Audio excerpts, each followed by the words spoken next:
A very good evening and welcome to this Sunday's edition of News First Weekend, coming to you live from our News First Centre in Colombo. I'm Arundhati Mudanayaka. Let's start off with a look at the stories making headlines this evening.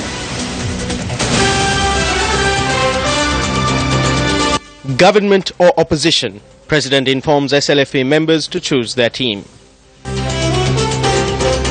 Former Prime Minister Ratnasiri Wickramanayake elaborates on the reasons for the SLFP's defeat.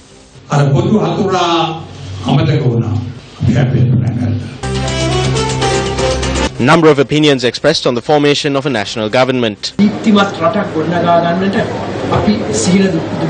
මේකේ දූෂණය සම්පූර්ණයෙන්ම ඒව විභාග කළා ජනතාව ඉදිරියේ ගේනවා. කුණු වලට කුණු තමයි එකතු වෙලා තියෙන්නේ.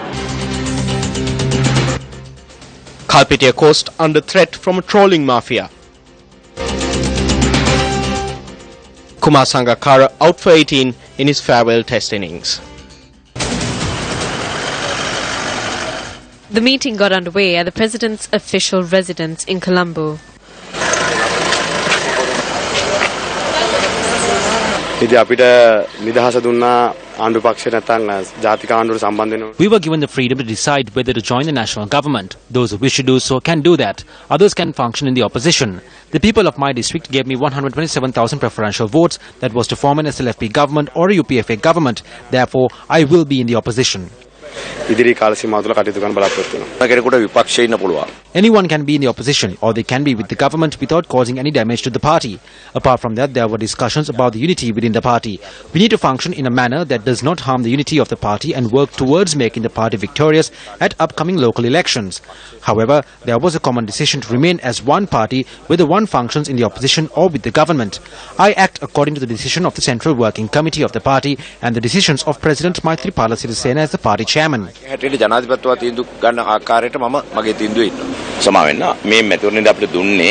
People voted for us to form an alternative to Ranil Wickramasinghe's government. Therefore, as a public representative who stood up for this, I am willing to function in the opposition with pleasure.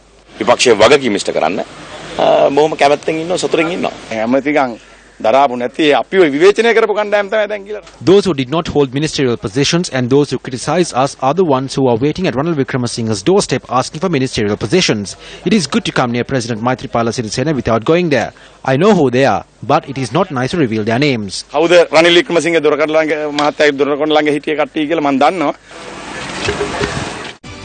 Ratnasiri Wickramanayake, former Prime Minister and former General Secretary of the Sri Lanka Freedom Party, says SLFP leaders should be held accountable for the party's setbacks. The senior politician expressed these views at the SLFP Horan Electorate Council meeting today.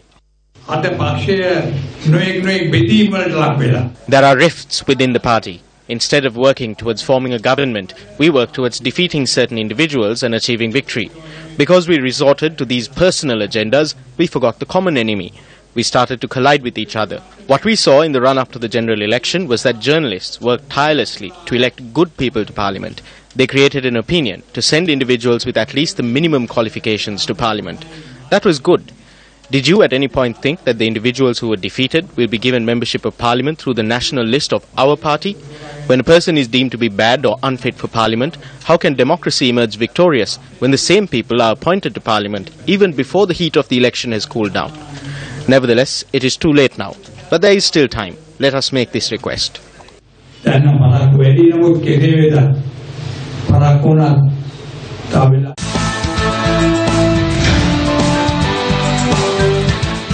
Addressing an event in Sampur yesterday, former President Chandrika Bandaranaike Kumaratunga praised the main political parties in the country for coming into agreement to form a national government. The former president made this statement while attending an event to hand over lands to the people of Sampur. We are people who dreamt of a prosperous country where all of us can live in one country together as Sri Lankans. I too led a government for 11 years, and during that time period we did many things to fulfill this dream. But because of the height of the war, doing so was almost impossible. But it has been 6 years since the war was ended, and we can see a new light today because the two main political parties in the country, the UNP and the SLFP, including all other parties representing the Muslim community and several other parties, have come together and signed an agreement to form a national government. I believe the path was created where we can all together take this country forward, devoid of political party, caste, creed or religion.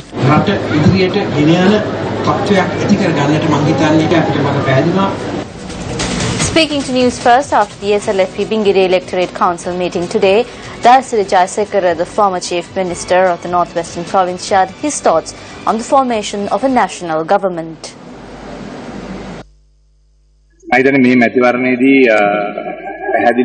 my opinion, the clear result of the general election is that no single party can form a government. In truth, even if a national government is formed, or however you name it, the formation of a coalition government or a participatory government is inevitable. Whether this government will be formed with the SLFP, the TNA or the JVP should be decided by the party that secured the majority of votes. What should be kept in mind is that the joint government that will be formed is the government of Maithripala Sirisena and not any other government. When the seats are being allocated in Parliament in the coming few days, we will be able to see how this mechanism will work.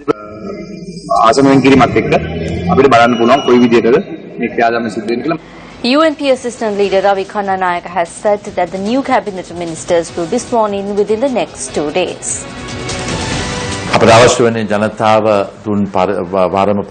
per the mandate of the people, through good governance, we want them to lead better lives than they are leading now. This will happen through the structure of a national government. We will investigate all the corruption and place it before the people. I believe the President and Prime Minister have decided to swear in the cabinet on Monday or Tuesday. Meanwhile, 27 of the 29 members of parliament who will be appointed through the national list have been named. 13 seats have been allocated for the UNP, 12 for the UPFA and 2 for the JVP. The ITEC has claimed the final 2 national list seats. The leader of the TNA, R. Sampanthan, stated that the members of parliament who will be appointed through the national list will be finalized and announced tomorrow. Questions were raised as to why defeated candidates at the general election have been nominated to the national list of the UPFA.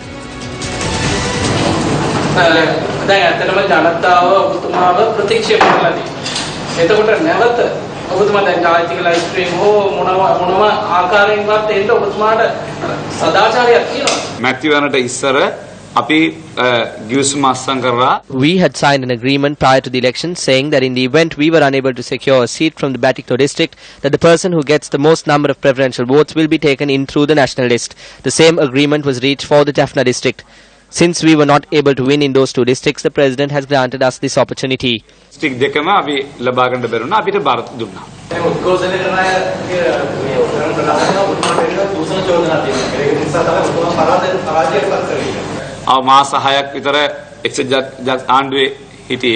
was in the UNP government for around 6 months before handing over nominations from the UPFA. I was in the opposition, so I told them to hand in any of the corruption charges that are against me, if any. But there weren't any inquiries against me, nor was I called at the very least. The Frontline Socialist Party has criticized the alliance between the 2 major political parties.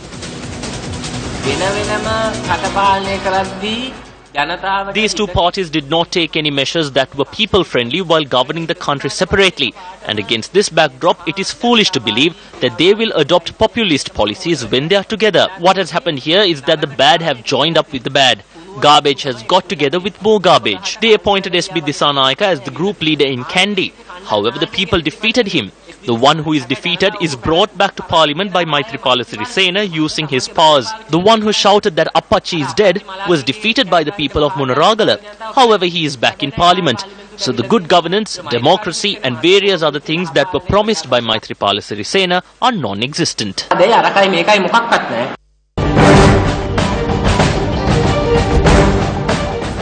President Maithripala Sirisena engaged in an inspection tour of the Navy camp in Trincomalee this morning.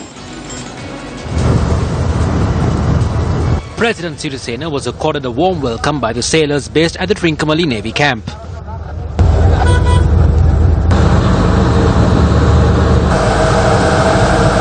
Thereafter, the President paid a visit to the Navy Museum via Dora vessel and inspected vessels and weapons which were seized by the Navy from the LTTE.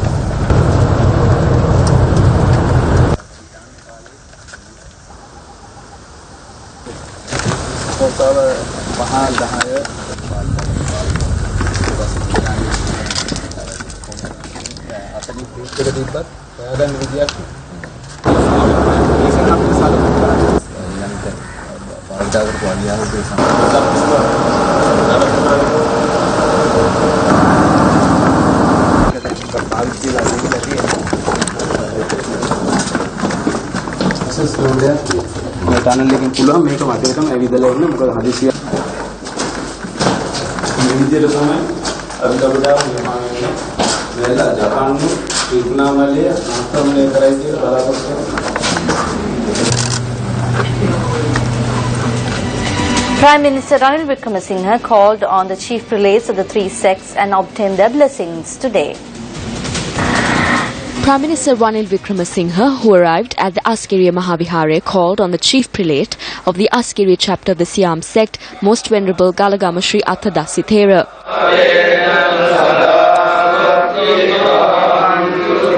The Prime Minister, who then visited the historic temple of the Tooth Relic in Kandy, was welcomed by the Diyavadane Nilame Pradeep Nilangadala and the Diyavadane Nilames of the four Devalayas. Prime Minister Ranil Wickremesinghe thereafter paid homage to the sacred Tooth Relic. The Prime Minister thereafter visited the Malvatu Mahavihare.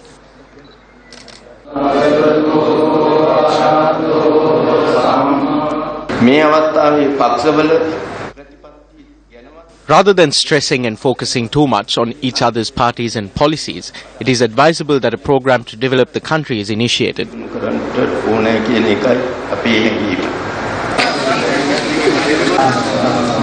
The Prime Minister obtained blessings from the Chief Prelate of the Ramanya chapter, Most Venerable Napani Premasiri Thera. The Prime Minister also conversed with members of the public who gathered at the temple premises.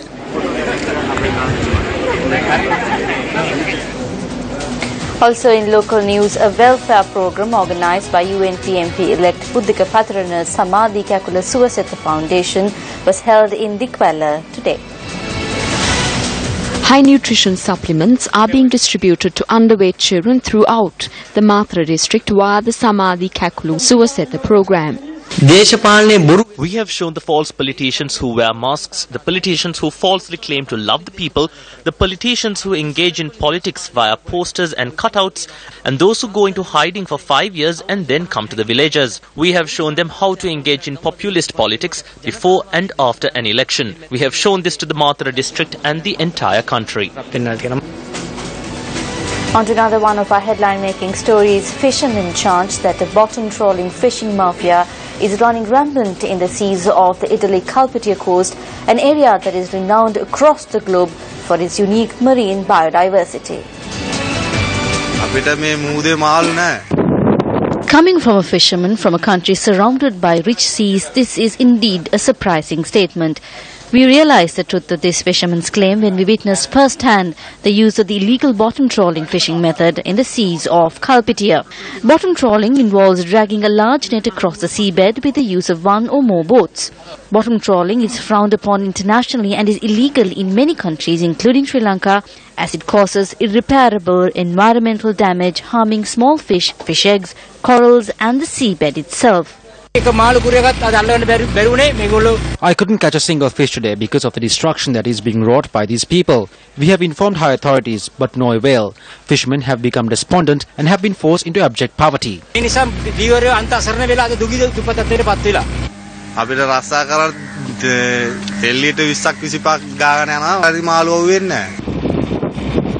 Small-scale fishermen charge that the authorities have not taken any measure to put a stop to the trawling mafia. The Secretary of the Ministry of Fisheries and Aquatic Resources Development, Nimal Hityarachi, speaking to Newsfirst, said that raids will be carried out to arrest those who employ illegal fishing methods. He noted that they have received information that Indian fishermen who enter Sri Lankan waters illegally are also using bottom trawling, adding that this matter will be taken up with the Indian government. Tonight on our investigative journalism segment Action TV, we focus on shortcomings at the Kurunegala Teaching Hospital.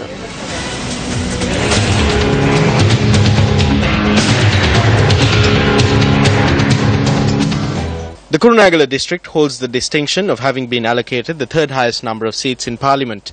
Although the people of the Kurunegala district have the advantage of having a high number of representatives in parliament in relation to the district population, when it comes to making use of free healthcare, the people find themselves embroiled in competition. This is because of the lack of physical and human resources at the Kurunegala Teaching Hospital, the main healthcare institution in the district. The shortage has an especially debilitating effect on maternal and pediatric care at the hospital. The Kurunegala Teaching Hospital has more childbirths on a monthly basis than both the Disoisa and Castle hospitals in Colombo. However, to this day, maternal and pediatric care at the Kurunegala Teaching Hospital is provided in an environment that is more than half a century old. About 250 pregnant mothers are among the more than 2,500 patients who come to the hospital on a daily basis to obtain the services of the 68 clinics operated here. The first step that the pregnant mothers who come here must take is to find space to sit until their number is called. About 11 years ago, plans were drawn up to separate those arriving for the maternal and pediatric clinics from those requiring other clinical services, thereby relieving some of the hardship faced by the patients. The estimated cost of the proposed 8-story building to house the maternal and pediatric unit was 1.2 billion rupees. This amounts to about 110 million rupees per annum over the past 11 years.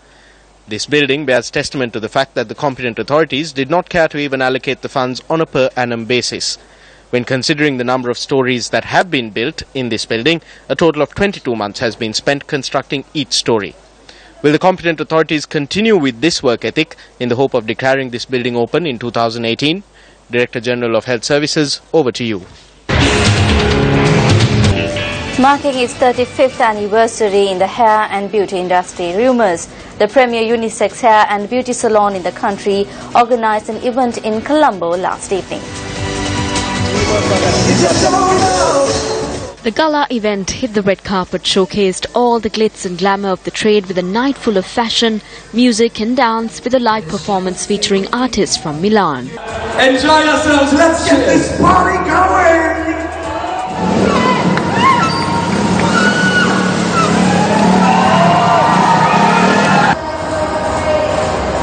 With the participation of some of the industry's most sought-after figures, Rumours hit the red carpet event took the city by storm last night.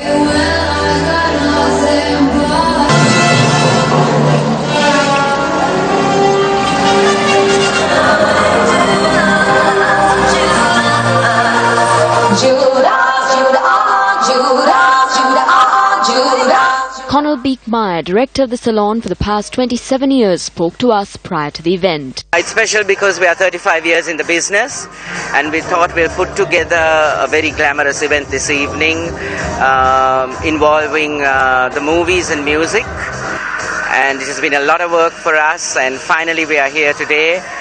A little bit knackered, but it's all worth it.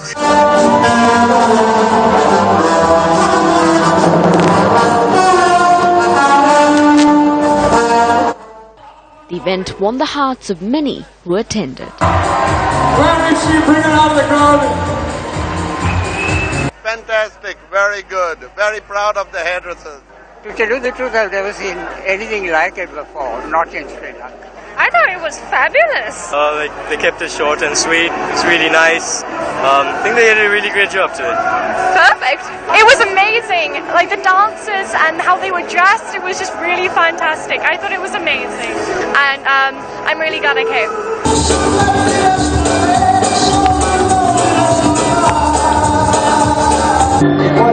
Always a trailblazer in Sri Lanka's fashion scene, Rumours will doubtless continue to wow us with their innovation. Well, that's a wrap from the News First team for tonight. Thank you very much for joining us. Have a great week ahead of you. Good night.